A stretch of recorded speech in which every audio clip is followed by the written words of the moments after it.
दूसरी जानिब भारतीय स्पॉन्सर्ड दहशत गर्दों ने बलूचिस्तान के ज़िला मस्तोंग में सिक्योरिटी फोर्सेस की गाड़ी पर हमला किया है। धमाके में मेजर समेत 3 फौजी जवान शहीद हो गए। पाक फौज के शोबा तालुकात आमा के मुताबिक दहशत गर्दों ने मस्तोंग में सिक्योरिटी फोर्सेस की गाड़ी को IED से निशाना बनाया। धमाके में मेजर मोहम्मद रिजवान ताहिर, नाइक इब्ने अमीन और लास्ट नाइक मोहम्मद यूनुस शहीद हो गए।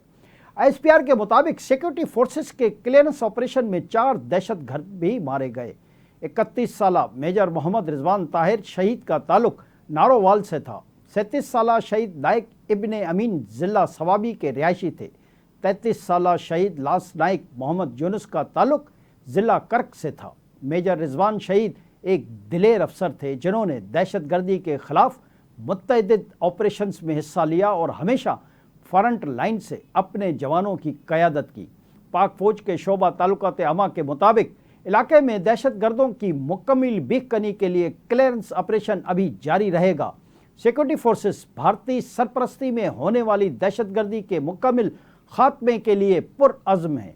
बहादुर जवानों की कुर्बानियाँ हमारे इस अज़्म को मज़ीद तक़वियत बख्शती हैं।